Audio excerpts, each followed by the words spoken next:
Hello and welcome to another episode of Literary Gladiators, the show where we discuss and debate literature in all of its forms. If it's written work, it's game. Let's meet the panel. So is Pong. That is true. And Pac-Man. And life. I'm not going to stop. The panel? Yes. Game of life. I'm Larry. I'm Charlie. I'm very hungry. And I'm Josh. And we want to congratulate Kayla on her marriage.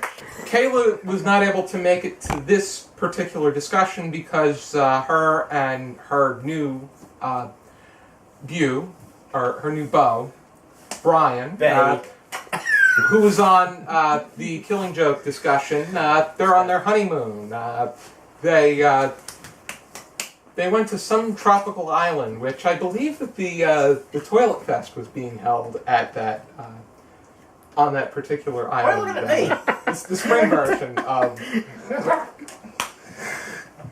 How was it anyhow? That was what? How was what? The Toilet Fest. You went to the one. I didn't go to the one. You went to the one. He's the one that went. Charlie's the one that got banned. Well, that's very true. I have Hello, no idea sir, what's how are you going on. today? I have no idea what I'm supposed to have done, so we're just going to start with the guinea I do pig. apologize. Okay, we're going to be going over today The guinea pig or On the Power of Reason by Zbigniew Herbert. Zbigniew Herbert. German? Much? Sounds German. Already. I think so. And while Ari tries to I'd like reclaim to- his memory, I'd like to let a shout out to our friend John because me and Josh thought of you immediately when we read this. yeah, John would be the mathematician if there was ever a film adaptation of this. I don't even know what math is. And Larry, you have a discussion starter? Sure. Okay, here's the question that I have to start this thing off. Is this a fable? And if so, what's the moral? It might be I a think fable. Sorry? yeah, it is probably a fable, and I think that the thing that I got out most was the great divide between the STEM mind and the art and humanity mind. Like the right brain and the left brain, kind of. Pretty much. And that all of them have something to contribute, but yet they have challenges understanding one another. Yeah. Mhm. I mean, I for me, Or working together. Mm-hmm. with me, math is a foreign I'm sorry? substance. What's That next? makes two of us. Yeah, okay, so yeah. Three of us. But then again, science and math, and even science, that because a lot of that is math as well. Science rule. Physics, all that. Yeah, don't let me in the lab. Don't let me eat the fun stuff. It's not fun. I'm not going down that road. I'm not even going to say anything more about it.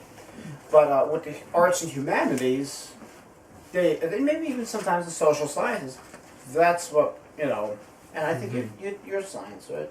Yeah, I mean, I'm not So you can't strong read. with it. I'm just kidding. I'm He just could kidding. be Hard day at work, either folks. engineering or Yeah. he's computer science. Or Yeah. So yeah. Which, I don't know if that depends on what... What? No, technology. That's what it is. It's the T.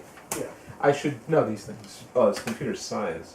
Yeah, it's science, technology, engineering, and math. Right. And he's on our show and he does a lovely job every time. But Yeah. then again, Yeah, I agree with that. The last time I tried using an iPhone, real short story. I tried using an iPhone. I ended up dropping it. Thankfully, the guy didn't press charges. I feel like understanding literature most of the time is easier for me than complex math and stuff like that. So Mm-hmm. So what I'm getting from this story is basically what is science to someone who's creative and what is science to someone who is straight. Not straight. Like I don't mean straight. Sexually Like minded. I don't mean sexually straight. I mean like Like a stick. straight. Yeah, like a ruler. Mm-hmm. Someone that thinks logically and someone that thinks creatively. That's exactly what I'm. And it was I found it interesting that the linguist's friend was incapable of working alone and in silence because yeah. a lot of people. I would think that a lot of people of that nature would want to work Alone in peace silence. and quiet. But he needed his friend who was very different from him. It would be very much like... That's why I'm over here today. It would be like a guy named John, who knows who he is, would he would want me to come over to his house while he tries to solve some kind of medical feat. Hands. Sorry. Here's something interesting that it's another question, not necessarily a discussion starter, but a question that I had about this, and that is that judging by this story, it seems like the mathematician was very specific about, oh, this is definitely going to happen, and that's what it's going to be. Under the poison? Yeah, math under model? the Poisson, I think it's pronounced. Poisson, yeah. My question is, do you believe that someone who is creative have more faith than people who are more scientifically based? Yeah, I think that there's a very, I think that people that are science and math someone that's based like the mathematician is a bit cynical and is only assured by Correct facts. factual information. They want it facts. in proof, in writing, kind of like a lawyer, but then again, they're looking And lawyers aren't even math. Yeah. So, well, when it yeah, comes to payday. the mathematician is only someone that thinks like the mathematician has this much of a chance. Their chances of their chances of finding hope are this wide, while someone with faith, it's this wide or that wide. Much wider. But it was. But like I like where it says like the guinea pig was the last guinea pig was staying alive for a while, and then eventually, after a long period of time, it died. And I believe it was the linguist who had faith in him. The linguist actually. It seemed like the linguist had more intuitive. And he was like, "Oh wow, it's actually possible that this guinea pig might live." Well, obviously, you have the mathematician who's like, "Oh well, I've done all the calculations and I know." Now, I'm not saying it was either. the linguist. It wasn't. It was the linguist's friend that was doing the experiment. Yeah, I'm not the saying. friend was very cynical and saying this guinea pig is going to die. And the linguist seemed to have more. Based on fact. The linguist was thinking more about the guinea pig. The friend was thinking more about the experiment at hand. Like here's the thing. Let's say the floor is brown. The mathematician, we're gonna say it is. Okay. The mathematician is gonna be like, oh, the floor is brown. It's gonna be brown, and that's it. But like the creative person might say, or it might be beige, or it might be a different color of brown. There you go. And yes, that is. Well, in that story inside the story, right? The two characters have faith in different things, right? Like I think that's kind of what Josh is getting at. Like the scientist has faith that the experiment will result in the death of the guinea pig Because it makes him feel, it makes him right, it makes the fact prove itself. and the faith of the linguist is more about faith that the guinea pig will be okay, right? I'll use an example. This is a baby rabbit. Happens to be named Bunny, like the bunny rabbit. If you are, let's say, this bunny rabbit. I want to play with it. No, that would be dangerous. This bunny rabbit is a subject to an experiment where it's bound to die. Give it a me. But the linguist's friend wants to engage. He wants to come up with a correct answer, but the linguist holds hope for this cute little bunny rabbit. I know I would. Use me instead. Here's the thing: the scientist doesn't hold hope for it because he's holding hope for a different point. He's holding hope that his facts and his figures are correct. What the scientist sees as beautiful is the correct information. Right. What the linguist sees as beautiful is The faith of the bunny surviving. this bunny, and how the bunny is.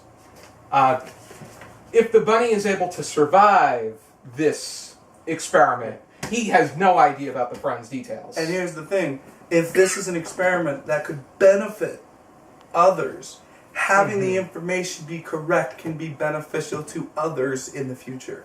If that tuberculosis thing was done because they wanted to find a cure for it, even though they knew they were going to die, in the future they can use that same cure on human beings, and That's the science part of it. Mhm. And then the other part of it is trying to see if the bunny can live even though it's been injected with that. And that you know, But I think yeah, with that is true. the linguist's friend, I think that their accomplishment, I think some of it is what the accomplishment can do, but in some cases, and in many cases, some of it is ego. I wanna briefly tell you something that my father is a rabbi at our synagogue, or he was, and what happened is that I was in confirmation class with him. It's very similar to like Catholic confirmation, but it's with Judaism. Whenever you get into 10th grade, you graduate from Hebrew school. And we had this thing where he was going to try and predict your college major like 4 years before you chose it. And he would say, would you rather ask how the universe was built or why the universe was built? And on a scale of 1 to 10. And he told me if you choose why, and you're closer to like 10, which is further away from the center, that you'd be more interested in English, history, That's that kind of stuff. And if you ask how, you're more interested in math and science and more specific things. And he was able to guess what your major was based off of those Ways that you answers. can gather information. Yeah. If I may say, with the why, the questioning. Usually, when you're questioning something, it's okay. The same goes for the science and math. It's all written down, but with the linguistics, it's in words, and with math, it's in science. It's within numbers and letters. Numbers and letters don't mix. My father always taught me that, even though he's a math whiz. Like Phantom Tollbooth. Yeah, but really they don't. But that's how a mathematician would get to the problem. But Charles, listen, Solve the problem. think about Can I help this. When a linguist goes through language, language is in fact asking why it was language built like this and how the language was built. Yeah. So a linguist is like a crossover career. Yeah, you can't. It's like an Oreo cookie. You can't just have the cream in the cookie itself. You have to have both. There we go. I solved your problem. Okay, now let's play. I'm going to ask a question. Now. I like questions. It's going to be But something why that are we've you been going to ask over. a question? How would you approach this particular situation? What do you find as being more beautiful? Do you find the accomplishment or the being of this bunny rabbit? If I were in this situation, I would probably be rooting for the rabbit.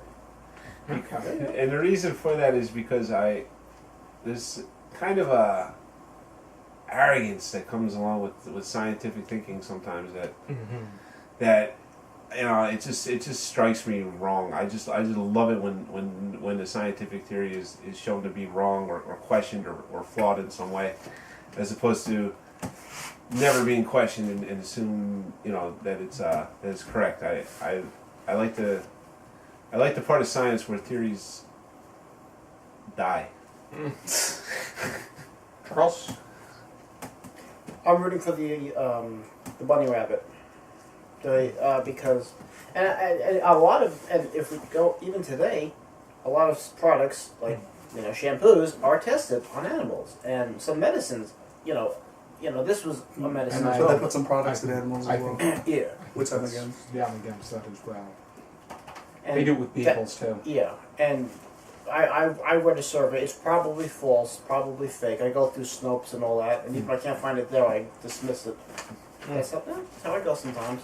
But they were paying all these people to sleep for 30 days. I don't know.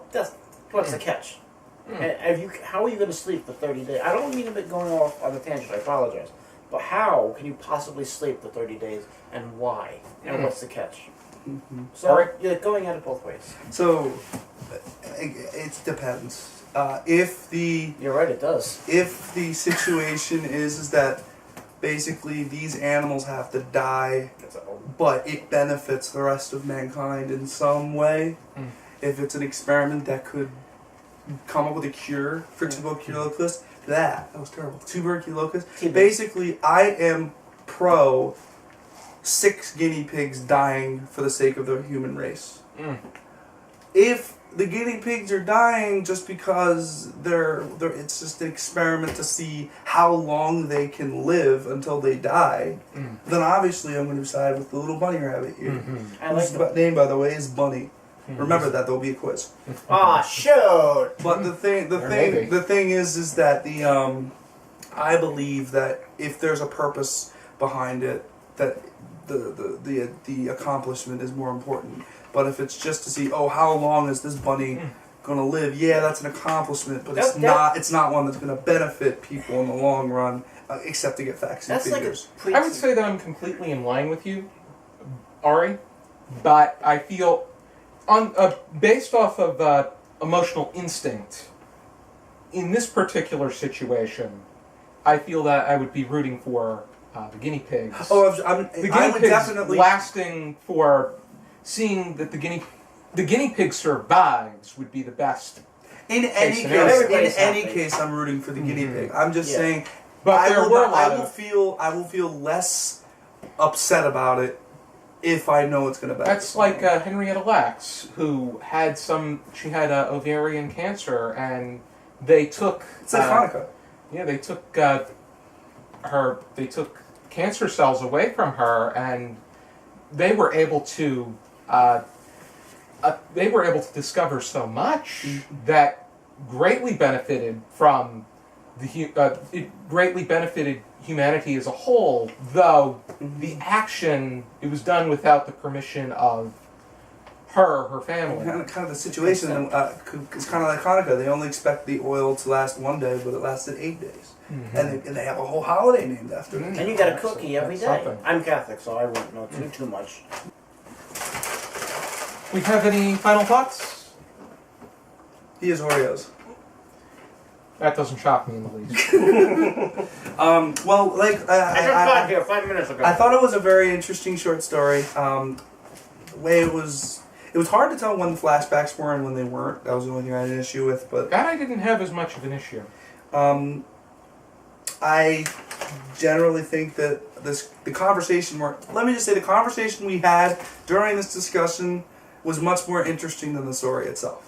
I'm going to say that straight up. I will say that. Well, you know what? I thought the story was somewhat thought-provoking. I thought it was interesting. Well, I mean, if it wasn't thought-provoking, we wouldn't have been able to talk about it. And the mathematician was putting sugar in his coffee. What's wrong with us, Sorry. Like I said, I had a long day at work. I just wanted to relax. Okay. Don't you dare.